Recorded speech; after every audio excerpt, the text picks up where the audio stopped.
Hello, we're back. It's time for map 2 between FON, FakeOut Nation, and the Brazilians. The best of Brazil. The best SK. maybe in the world. Well, Train was the pick of SK. Now we're on to Cash, which is the pick of FON, FakeOut Nation. And I think this will be an easier map for them to demonstrate what they're capable of. So I'm quite curious to see what they have to offer us, and we are about to find out. Look at that transition. Boom! SK are going to be on the T God. side. Oh, So... Is he hovering? What? Fallen's hovering. Do you not see that? Yeah, and he's tilted as well. Oh, that's amazing. He's tilted to the right. Hashtag GoTV. FakeOut Nation not going to allow SK to impose their will. We've got a three-man push through B. But it looks like SK are going to be heading towards mid for the time being. Maybe going to split the A site. See what they choose to do. But does he realize? Oh, what is the response from SK? Are they going to charge into the A site? It's abandoned for the time being. They have opportunity to get the bomb down. The response is, leave out there to die. Sorry, mate, there's no one coming to help you. We're going to plant the bomb. We're going to win the round without you. But we will remember you. We will build a statue in your name. Bomb is down. However, SK have lost a lot of players. It's down really to FNX and Taco. Fallen is on 2 points of health. It's not a very nice position to be in, but he's got a headshot angle. That is very nice. Oh, wow. All SK frags in the kill tracker. Wham, bam, Shazam. Does he play for FakeOut Nation? What you want, mate? That was a saying, or like a little phrase that was used by Warwick, one of the really old school commentators who actually still streams on Twitch. So shout outs to him, one of the OGs. He used to commentate Painkiller, one of the OGs of FPS commentary. So SK clutch, very impressive pistol round, and now we have the force spy coming in. A late push through Squeaky Door, and Taco is patiently taking them all down. Look how sharp his aim is. That is really nice stuff. And again, at least on this occasion, we have a force spy from FakeOut Nation, then it has a plan. Whereas if we go back to when we watched CLG at E-League, I think it was. Yeah, I think it was at E-League, yeah. Are you comparing CLG to FakeOut Nation? Why not? Fair enough. Just want to... Well, no, I mean, I'm comparing the approaches on the CT side, but I don't think, all things considered, we don't know what level CLG are at. But the point is, CLG went for the force spy, and they went for a 2-1-2 setup, or even a 2-2-1 setup. But didn't really have, it seemed, a plan with the force spy. Whereas FakeOut Nation were like, okay, let's go for force spy, 3 men through Squeaky. You know, we have a deliberate plan. But the problem is now it hasn't worked out for them. And they will be handicapped when it comes to their buy round. So I do question the value of the second round force buy from a CT side on Cash. Especially when there isn't anything prepared. See, and again, FakeOut Nation, again, this is their map, this is the map they chose. And this is a map that SK don't normally play, let's not forget that. Yeah, no, actually didn't even mention that. And one fun thing as well is that you get to see FakeOut Nation clearly being like this, like, you know, having all these little strategies that they use on a regular basis that they're trying to go to, they're trying to test against SK Gaming. Of course, one of the problems is that strategy tends not to matter too much if you're playing against a team that is just so much more individually skilled than you. That's kind of the sad thing about it. But we'll have to see if they can pull something out of the bag here. They've got their buy-in. Of course, they don't have many grenades. There's no AWP, but we see a nice little boost. I love those boosts from the sandbags position. But we've got the, well, 3 players in the door for SK Gaming, and they're going to pop out a door. There's no one to cover it. Oh, that is brutal there for Shams. He had no idea.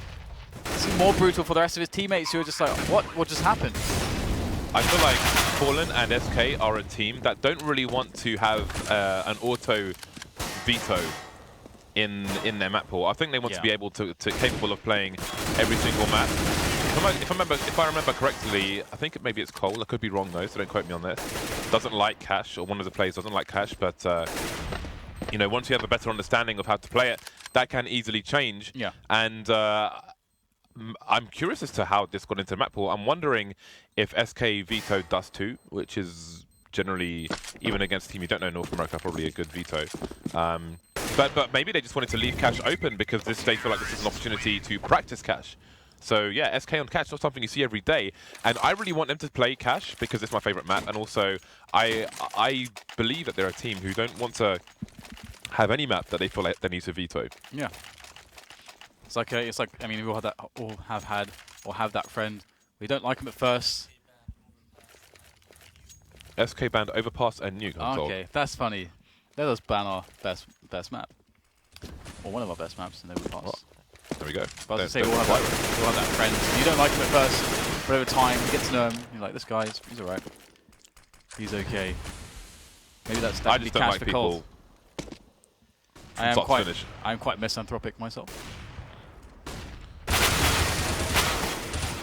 Ooh, ooh! Oh, the headshot angle. That's a beautiful position. Sneaky with the silencer and everything. Taco, silence up a visitor. Sham evaded all damage there though, and there is a real strong chance here for FakeOut Nation to claim this round. But we've seen Fallen steal it away from them before. Is he going to thieve another round away from them this time? I mean, of course, they have to get the bomb. That bomb is very exposed. Yeah, it's very, very exposed. More exposed than the page 3 model. Now, I doubt the North American audience has any idea what that is. That's a really good point. God damn it. Ruined. I apologize profusely. Interesting here how SK are trying to work around this, because you have to always consider, like, how much time are they going to be leaving themselves once they get that bomb? That's tough.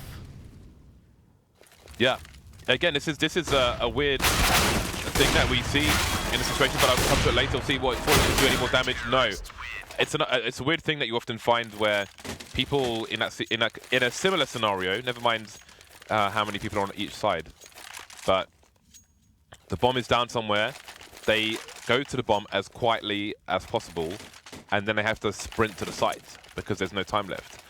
I mean, that doesn't mean it's a criticism, basically, but it's often how things end up. So you have enough time to quietly do one thing, but not to do the other. Anyway, we've got a fast break coming in and quick. He probably didn't even realize he was in the corner of the wall, probably thought he was making his way to the smoke there, but he wasn't. He was blind, and he was blocked. Then down goes the lowrider as well. So this time, SK have a more successful taking of the mid-area. Shams with the smoke trick in A main. We'll get some real estate back, but Fallen is lurking with an AK and Squeaky. Yeah, he's going to be coming out as well. His position will be known, but he's got teammates that are slowly coming towards this position as well to eventually help him out. So just staying alive is the prerogative right now, because you don't want to try to risk just taking a one-on-one, because you could just lose that one-on-one. What is better is to try to take the fight when your teammates can trade you, or maybe straight up just double up on the angle against that CT. So that's what they're going for. The safer play, the more consistent play. And Shams, he had that information, but now it's been a while since they saw anything, and they haven't pushed anywhere because there's only 3 CTs. So this is that hard spot as a CT that you just don't know. You just have to react and be godlike. And Cold, he's scouting it out right now. He's found his way around almost to CT. Spots the nade thrown. That is going to be a very dead CJB. Knife incoming. Boom. Oh. I respect the left click as well. Yeah, the slash, man. Why you do this? Boom. Very much a sharp shooter is Cold. Finishing off the round. Makes it look easy. 5-1, FakeOut Nation running out of money. Now let's see, you know, even though SK veto this map all the time against stiffer competition, they'd be fools not to practice it. That's for sure. Well, so now we can see what their anticos are like. I mean, there was of course that map. Dust 2 was a map for SK for quite some time where they were having a lot of problems with it, and they often tried to veto it, often tried to avoid it where they could. Now they, then they started playing it last 4 or 5 months. They started putting the work in, and their Dust 2 game improved very quickly. They are a team that can learn very fast. They have all the structure already in place. That picking up new maps is actually, I think, much easier for them than it would be a lot of other teams because of the structured nature of how they play Counter-Strike. Or how they think about it. They're all on the same page. It's the work he puts in, isn't it? It is, yeah. Ooh, nice. Ding dong, and FNX's gun is going to be stolen. First, spots the player behind the box, and he'll just wait him out for the time being. He has a teammate close in coldzera. Oh, the timing. Oh, that's pretty awkward. That's mad awkward, and now coldzera's in a weird spot. And this eco is starting to fall apart. coldzera's got to be careful. He's trying to run distraction as the bomb makes its way over towards A, but he doesn't want to get caught out as well. There's a nice AK over towards quad, and now it's a 2 versus 1 situation, and coldzera needs to get his rotation on. Question is though, 43 seconds. Fallen could choose to rotate towards him, but I think that would be a mistake, all things considered. Shams going for the rotation now. He sees no action over towards the B bomb site. Cole's going to keep him entertained for the time being, and Fallen still not planting the bomb. There we go. It goes down, and it's going to be a race to the A bomb sites. Yes, poor Shams. Not an easy situation with no kit as well, no armor, no nothing, apart from PT50. An honest P250. Yeah. Oh dear, the very dishonest Tech9 is waiting for him as well. And there it is. I actually was going to praise Fur, by the way, for actually having that engagement in checkers with the CT with the pistol, catches him behind the box, and he knew he was tagged. I was going to praise him for not pulling out the nade, because he didn't pull out the nade for ages, because that's the common mistake. So you pull out the nade and the peek comes and you die. But then after quite a delay, he then pulls out the nade, and of course that's the timing. And he just gets caught in the crossfire. In fairness, he pulled out the grenade when he had backed up to a place where he could take some cover. But the problem was there was another CT in front of the ramp, so indeed he was caught out. Yeah, it was a very awkward situation. A little bit Mr. Bean. FakeOut Nation back on the buy. They've got next to no grenades, 2 smokes, however. Quick moving back to the site. FNX has taken some early damage. When this vent isn't popped, you saw FNX try to look towards T spawn.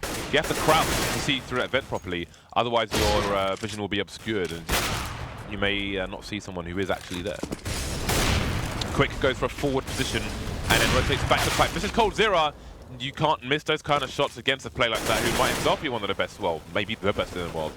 There's a few people vying for that title at the moment. 4 versus 3. Tackle gets taken down and the CT is looking for the retake.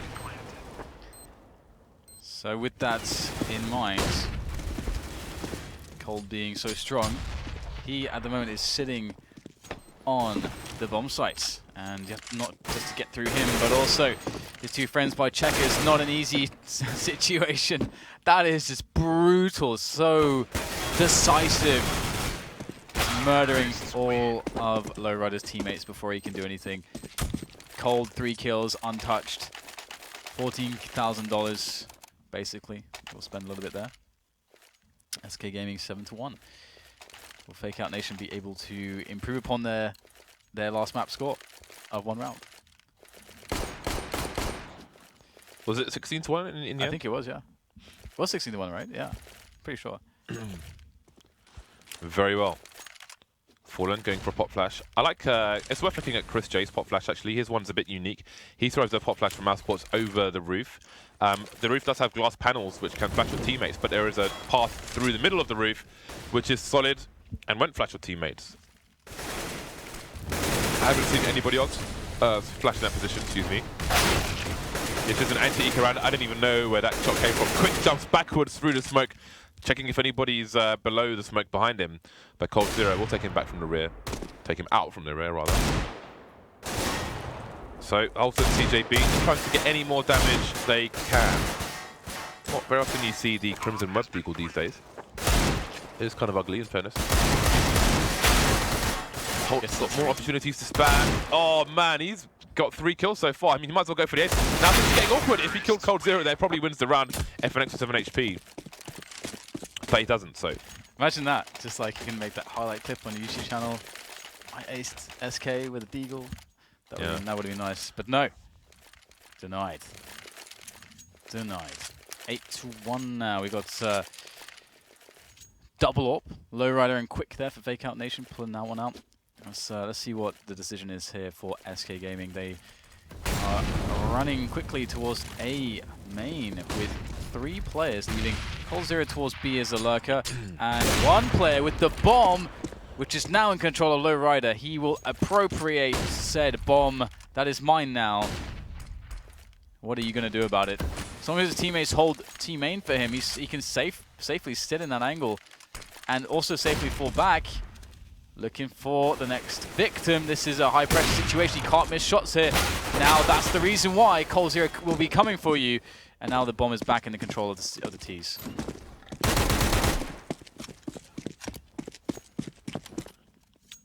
Holt's positioning though, he is pushed into T warehouse. But the bomb's only rotating into team main, and he'll hear that. You see him looking. Often you'll find players will hear a sound source and they'll look at the sound source. It helps equalize between both ears to pinpoint exactly where the sound source is. He can raise the alarm to his teammates. You see Quicks rotating out of B, but can he get the car fast enough? There is a smoke, and Shams is on fire. He's getting roasted, has nowhere to escape, and that will be an open A bomb site for free. CJB looking at the high ground. Meanwhile, Holt gets taken down on the flank, and it's Quick alone now. He better run for it. He doesn't even have any armor. Fur will finish him off. He will be exploderized. 9-1. Yeah, it was a cool start actually, with, being able to take down the bomber. We didn't get to see exactly how SK's set piece would work, where they were going to be throwing the pop flashes, the timings, and so on. But either way, they will win the round. I wonder if they'll ever show up to one of these T rounds with a double op setup of any kind. You do see some teams doing it, although I don't really like it too much myself, so I don't know why I'm asking about it. But we got the Holt with the deke again. This guy just loves to deke these Brazilians. Oh, he gets another one! Sitting on Shams there. Holt going back once again. But he will not be the master this time. FNX, you sneaky person. Able to take down the flanker there. The flanker is deflanked as the bomb is collected and pushed back on towards the site. Sham, not long for this world, surely. Still one more Molotov onto FNX as well. But the flank's coming in from CJB. He is facing main and he's dead. And now Shams' last man standing. Coldzera gets caught around the corner of the smoke. And Shams was close enough to get a one-tap, perhaps, I think, with the P250. But Taco too quick on the trigger finger. 10-1. And now we have the buy coming back out again. AWPs. I would have liked to have seen FakeOut Nation start on the T side to see what they can do when it's their turn to impose their will. Yeah, that's a good point. That is a good point. Since it was their map pick. You can really tell a lot by a team's T side on their map pick. I agree. I mean, we already saw some stuff from their CT side. That was like, okay, they've done this before.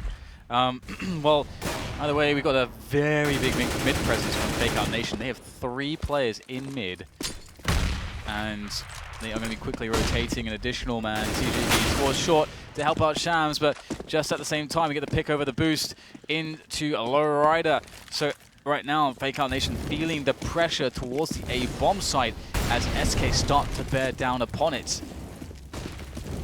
FakeOut Nation have spread over 2 to each bomb site, which will not be enough to stop this push, I don't think. In comes SK.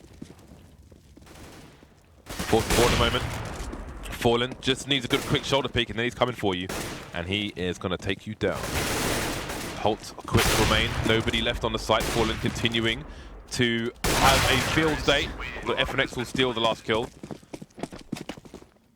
And that is a scary SK charging your A bomb site. They are so driven. They're like zealots. Taco, he's going there. He's doing it. He's going to be that guy. T-side auto sniper. He's going to be that guy. The T-side auto sniper.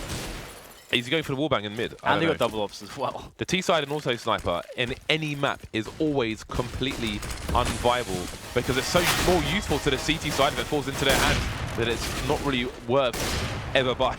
Okay, now they're just rushing. Now it's just getting to that point. We are just going to run at them. I was wondering when this would happen, if it would happen indeed. So perhaps at this point, this experience becomes less useful for SK in their future cash maps.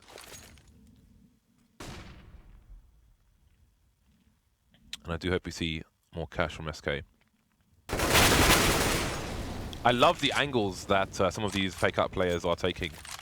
You know, you see like people are releasing pre-fire maps now. So you can practice pre-firing the usual spots people hold. FakeOut Nation are trying to avoid being pre-fired by these players, but the problem is they are the best players in the world. Or some of them at least, especially with Fur back in the squad. Yeah, it was great to see Fur back in business, to be honest. I hope he remains healthy and doesn't have to take an untoward leave of absence again. But I think that was one of 2 operations. Oh, he's got to go back in. Nose was what he had done. And apparently ears as well. At least that's what Richard said at E-League. But I know it's, you know, RPK had an ear operation, but I didn't know that Fer required one. All right, well, we will see what happens. And there you go. Harassment. Yeah.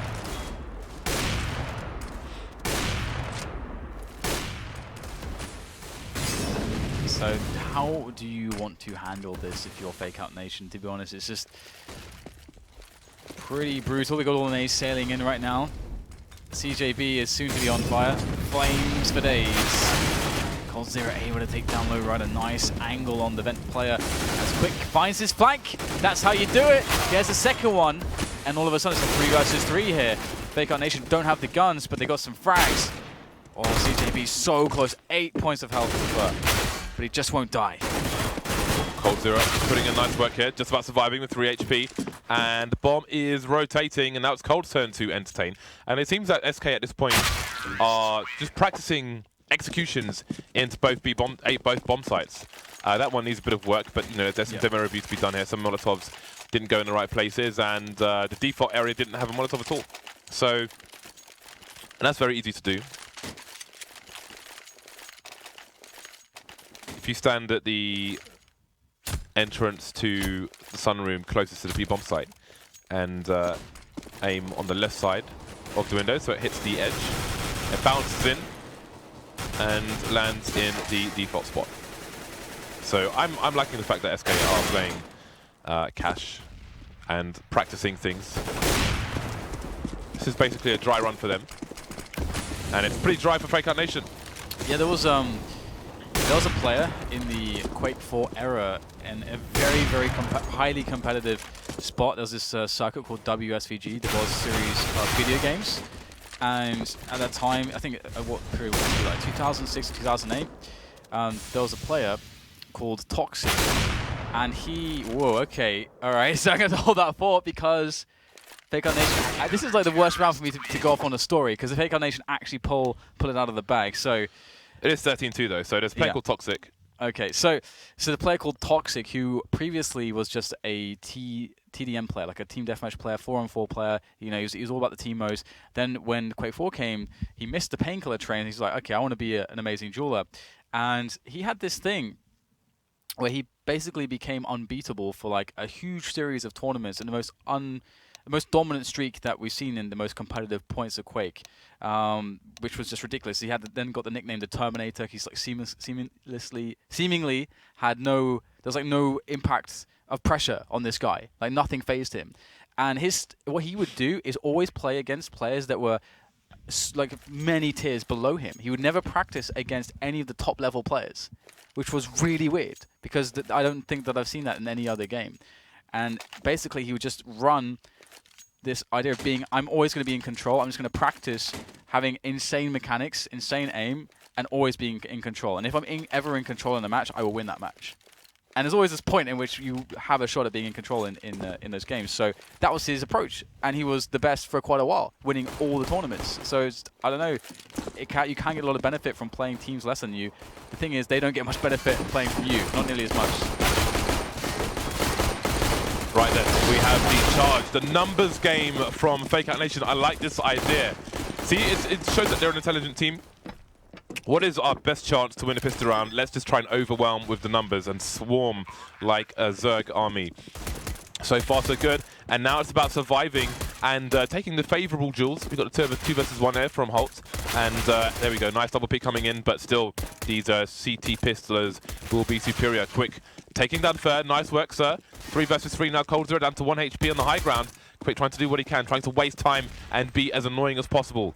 coldzera waiting for Quick to peek. There's still Shams on the site as well. Lots of dancing, juking, and diving between all of these players. Shams goes down and Quick tries to survive, but he won't. However, has he done the job? I think he has. Ooh. Yeah, it's just about. Nice. That was so close. That's deserved. Quick, he killed 2 people and he wasted so much time diving between 2 parts of checkers, entertaining 2 to 3 CTs. Good on you, sir. FakeOut Nation have a window of opportunity. Yeah, finally having an ability to play an anti-force buy round I don't think, have they put SK in a forced buy situation before? I'm not even sure that they have in the last couple maps, but we're going to see 4 Deagles and a Mag 7. So, oh, look at this smoke trick. Look at coldzera go. This is disgusting. Grotesque. Gimmicks. I have to see whether we can get something from it, but it is quite a cool little gimmick. Indeed. Smoke is going to disappear soon, though. I would feel reasonable saying that maybe Na'Vi don't practice cash, but beyond that, probably everyone practices everything to some degree, or at least I'd hope. Yeah, I think you're about right there. Yeah, Na'Vi they're just allergic to this map. Yeah, they are fully allergic.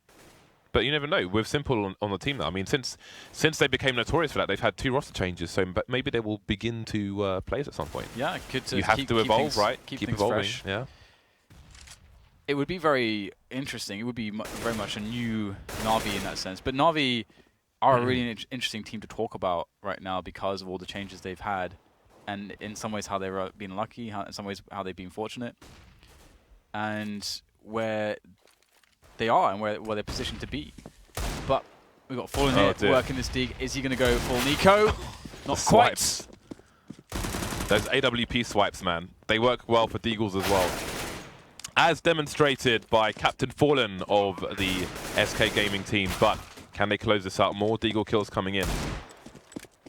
Taco taking a different approach. Fur is he's a ways away. He has a Mag 7 and a USPS, so he's going to be less useful to his team. There is a player close in in that area though. There we go. Galil picks up, and CJB waits patiently and sprays down Taco as well. FakeOut Nation on the march. They got some rounds. Nice. Nice. Nice. Yeah, this is looking a bit better now. SK Gaming. Oh, FNX is he just bought a Scout and an HE. They're not supposed to buy in this round. But, well, not that much at least. I mean, you kind of want at least, well, you want some more dollars in the bank than that, but... He's tilted off the face of the earth. Maybe, yeah. Maybe it's past the parcel. Yeah. But it depends on where he's playing as well. If he's playing, I mean, they're going to be on, what, 2,400? So... FNX has done nothing. No, but I mean, lost bonus after this round. Yeah, yeah, yeah. So he could go for, if he's playing close mid, he can go MP9. So maybe this is a calculated risk. Yeah. And they can play past the parcel with this Scout. You know what Fallen's like with a Scout. So or he can just give the MP9 to Fur. If Fur can buy him a gun. That's yeah, exactly, yeah. That works too. Yeah. There must be some interesting wallbangs for the red container from mid.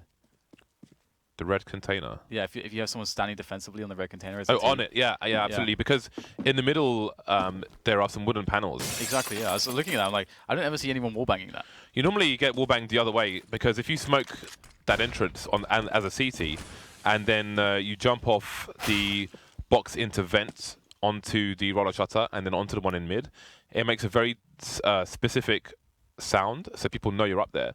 So if anyone's above reds, they're going to spray through the wooden panel and you're going to get ruined. I speak from experience. Well, SK Gaming have been waiting patiently, but they've gambled on this A-bomb site at this late stage from the little information that they have. Look at the rotation coming in from FakeOut Nation. They have a player who's in the B-bomb site, so they know it's clear. Nothing SK can do to stop them. And SK now, they see nothing in 15 seconds. They know what's going on, and they just don't have positioning. There's no positioning to take fights against FakeOut Nation, really. So FakeOut Nation played this really well.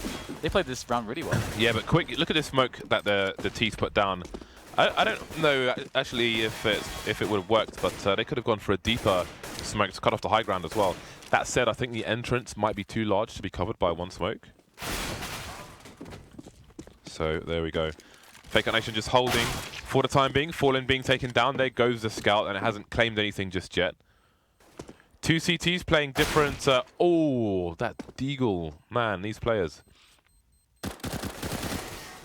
CJB is alone with his AK. He doesn't want to let go of that. And that is a nice hold from him. So 4 of the 5 players will survive for FakeOut Nation. Shams charging forwards, but doesn't want to give up that AK. So he's better off just staying close to his teammates. 8 rounds between these 2 sides now, and the buy comes out. So let's see what FNX will be doing. Is he just going to be rolling with a CZ? Third buys the UMP, and he could potentially drop one to FNX as well, depending on how much utility he wants. But it seems FNX is content with his CZ. And he is going to be in the mid position with no one in B whatsoever.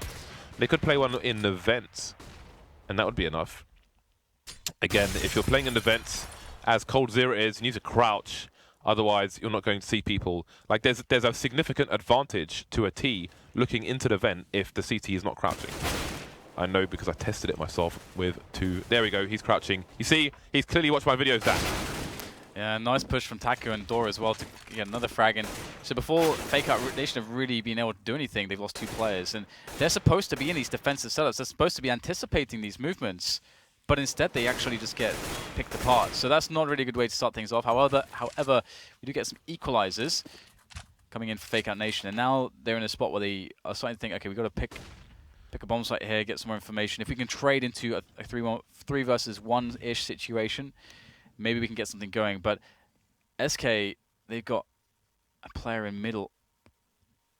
This will be tough to deal with. They need to make sure they don't make any sounds here until it's until they at the very last moment. Ooh, nice spot onto coldzera. Both players in mid, well, player in mid and checker's going down. No. Ah. FNX 63 HP. And that's why I want to see SK playing Cash. 0-3-2 setup there is really, really awesome. Anyway, let's see what FNX can do in this situation. I like the double peek setup here from lowrider and Holt. It's really cool as well when you have 2 people holding the same line and the one in front is crouching. So you can go for a double peek. FNX though, this does not look likely for him. So FakeOut Nation continue their success. 13-6. When do you start getting concerned if you're SK? I don't think they will ever be concerned. I think that it will get to that point. The only problem is that like this started to happen. I mean, you can see this clear difference with SK where they just started rushing, but they just started to. I'm not gonna say disrespect their opponents, but underestimate to a degree their opponents. Of course, because the thing is, the easy trap to fall into is thinking, I know we're going to win this game. And they will probably win this game. I'm 100%, I can say I'm 100% sure they'll win this game, of course. But if you think like that, then you will start to make, maybe a little mistake here, a bit of carelessness there. And, lose the position here. You put your teammate in a weird position, then stuff starts to get a little bit weird. So I think that's all that really happened here, as well as, of course, FakeOut Nation being able to abuse those spots. So I don't think they're worried too much. Wow, Ooh, Quick is just charging in on his own with the AWP and delivering as well against Fallen, no less. In fairness, he had a deagle, but still, that's fun to see, but very risky. Just rushing forward like that on your own with the deagle, with the AWP, rather. Flash comes in. Oh, team kill, but they can move on from that. It's not a big deal if they close out the round. Now, they don't have the Molotovs to clear out the bomb site here. And Shams is moving towards the bomb site on his own, which is a massive problem. They're going for a split on an anti-eco round. See, now that was a mess for FakeOut Nation. They're going for a split towards the A site on an anti-eco round where they've got no Molotovs to clear any of the sneaky positions. They're not in position to trade. They've got one player isolated in mid, one player pushing the site on his own on A. I don't know what the other player was doing, so definitely some work to be done there, and that may be that was a round that should have easily been theirs. But even the AWP, like, yes, he got a nice kill towards B, but what is he doing, rushing towards B on his own with an AWP? It's crazy. Yeah, it's a bit nuts. A bit nuts. Big push through the smoke though. I think FNX spotted that one, and this is what will probably shut it down. coldzera coming in. Oh, the double is in store. Too easy for coldzera. I mean, they weren't even facing him. They didn't even realize he was there. Very occupied with middle. I think Fur was creating the distraction for Colt. Ooh, in the derriere. Quick will be dead, and that's going to leave 2 players here for FakeOut Nation. Don't really have the equipment, the positioning. CJB is going to have to make a big play. He's the guy with the AK-47. He's got to open this up, but coming from the door, he's going to be at the disadvantage that he has to make a sound cue. Unless Shams can cover the sound, maybe with a grenade or something, I don't know. But it's definitely a FakeOut Nation that is against all the odds here. So Taco, which one will he wait for first? It will be the main push, that's the bomb. Waiting for the second player, he's below him. It's taken down from the back. Now there's opportunity for CJB, which is soon denied, shut down, closed, finished off from coldzera. Yeah, I mean, it's an SK Gaming that's coming in very strong, and I feel like they held tight to their game throughout the entire first map, for the first half of this map, I'd say, before you start to see a little bit more, you know, bit more freewheelie stuff. And if you look at some more teams in Europe, I think generally you'll see a lot more freewheelie stuff in this kind of a scenario. One team is much more individually skilled than the other. But we have the Deagles out here in Storm for the FakeOut Nation side, and Holt previously has been pretty fun with those Deags. Quick finding a quick kill onto Fur. Now we've got the push coming in as a response from FakeOut Nation into that A-bomb site. Nades coming in. Should be pretty tough for Taco alone to stop 5 players with just an M4. Yeah, but they've thrown a bunch of grenades and they're waiting, looking for a response from SK. And Taco's still waiting, but this is allowing coldzera to rotate towards the cars. So here comes the second wave of grenades, and now coldzera's on the site, so it's going to be harder. Pop flash. They've waited too long. It's going to be a 4-man spray down from Taco. God. I've had enough of this nonsense. This game is over. Oh dear, that's a rude awakening if I've ever seen one. Oh, and they had that timing for so long. If they just pushed in, they'd be 5 against 1. Yeah. That's well, how it is. That's how it goes. Learning experience, and they have more to take from that cash game perhaps than from that train game, since they had some semblance of a comeback in the second half. Made their own mistakes, however. So it's not. I wouldn't even say they got outplayed in some scenarios. That anti-eco run was a bit of a disaster. So, but there's stuff for them to learn, to look at, and review to improve on for the future. But SK go 2-0 in the first series here in North America. Now we will have Immortals coming up against the same opponent. Let's see if they fare better. I mean, it's still a very good team, so it still will be very tough. But I'm excited to see if they can do something. I guess we'll find out very soon.